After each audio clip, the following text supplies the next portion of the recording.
Hi, my name is Warren Moynihan, and I'm a member of the IBM Security Systems Ethical Hacking Team. In this video, I'll be talking about one of the most common weaknesses found in insecure code, injection.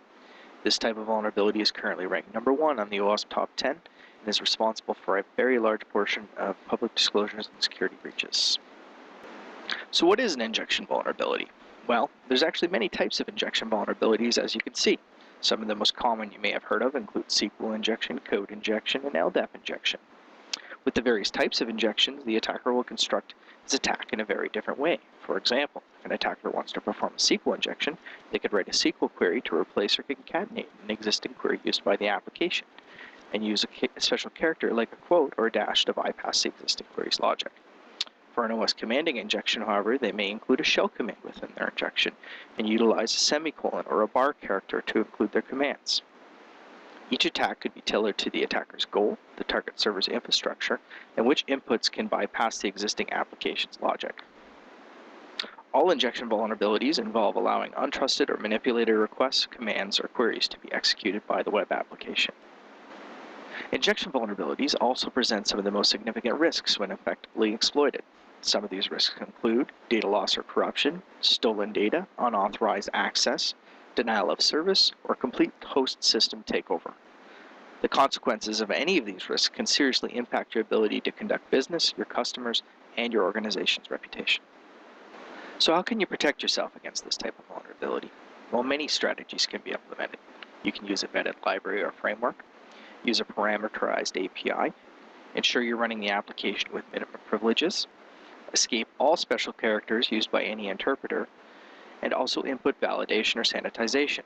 Assume all input is malicious. Use an accept known good input validation strategy. A whitelist of acceptable inputs that strictly conform to specifications. Reject any input that does not strictly conform to these specifications or transform it into something that does. Do not rely exclusively on blacklisting malicious or malformed inputs. However, blacklists can be useful for detecting potential attacks or determining which inputs are so malformed that they should be rejected outright. Now let's do a quick demo on how to manually detect and exploit a SQL injection vulnerability. Open a browser and navigate to demo.testfire.net. This is a sample banking application we could use for this example. In order to find a SQL injection vulnerability, attackers may inject a variety of characters into different inputs in the web application, characters that have a special meaning in a SQL query. A great example of this is a single quote. Here, I'm going to type in a username. It doesn't have to be a valid username. And I'm going to put in a single quote in the password field. I'm going to attempt to log in. You can see that although I wasn't able to log in successfully, the target application threw a very detailed error message showing a variety of information about the SQL query it tried to run in the back end.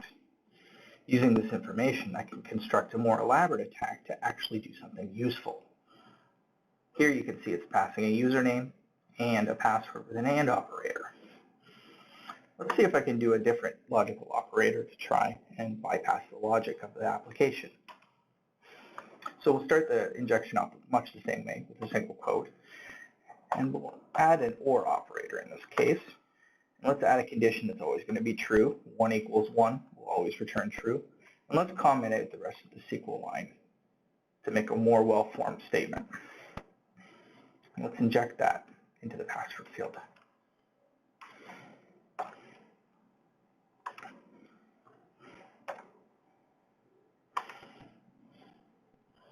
You can see now we've successfully logged into the application, completely bypassing the authentication of the target application using a SQL injection. As an added bonus, you can see I'm actually logged in as an administrator. Now let's try a more elaborate example. Let's log in as J. Smith. The password is demo1234. And let's try a common exploit of trying to glean additional information from the database that we should not have access to. Let's go to recent transactions.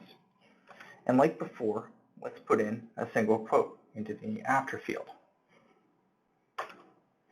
Again, you can see the request wasn't successful, but I can see that a SQL query was in fact run, and I can see some basic information about that query. Analyzing these results, I can construct a more elaborate injection. In this case, I'm using a union statement, which is going to try to extract the usernames and passwords from the database.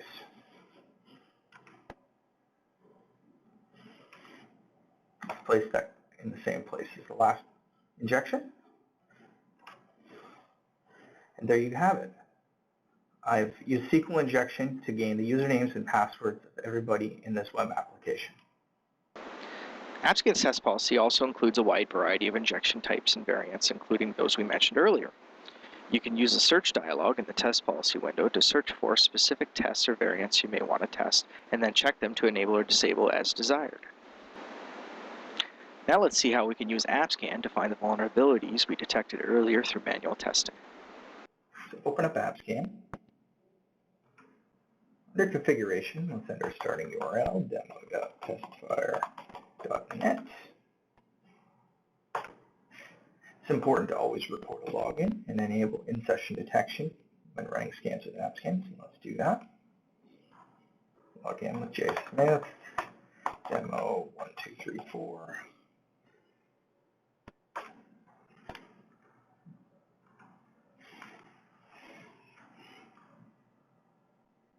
It's analyzing the login.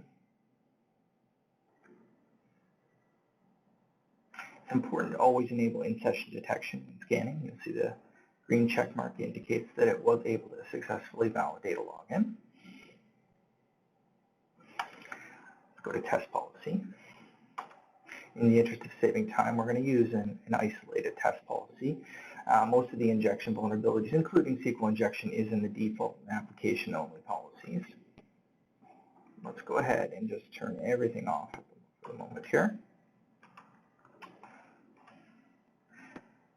Let's use the type define field here to find injection type vulnerabilities. Okay. And you can see there's a number of different injection vulnerabilities, many of which we talked about earlier, available in i-AWCS. In this example, let's focus in on the SQL injection vulnerability. So let's enable that one test, or series of tests, I should say.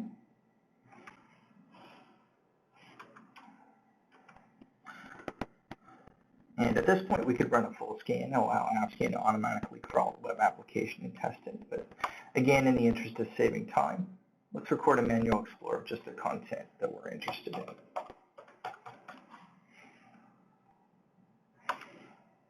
So we found a vulnerability on the login page and under recent transactions. So let's just go in here and submit as transaction.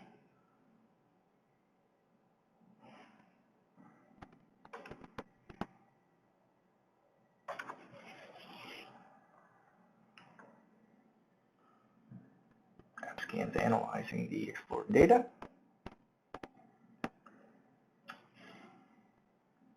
And let's run a test only.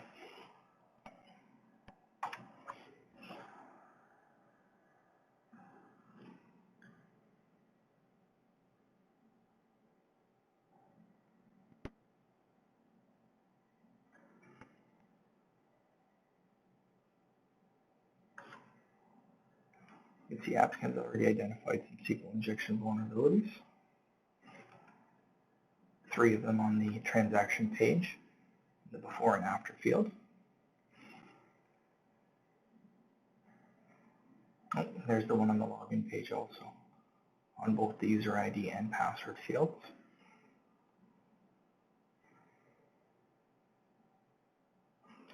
The scan's still running, so it may find other vulnerabilities. And there you have it. We found a couple of SQL injection vulnerabilities in the application manually, and also demonstrated how i-AWCS can help you identify these vulnerabilities.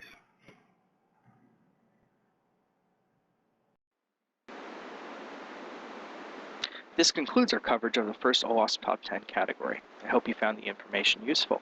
Be sure to check out the other videos in this series, and I wish you the best of luck in writing and maintaining secure software.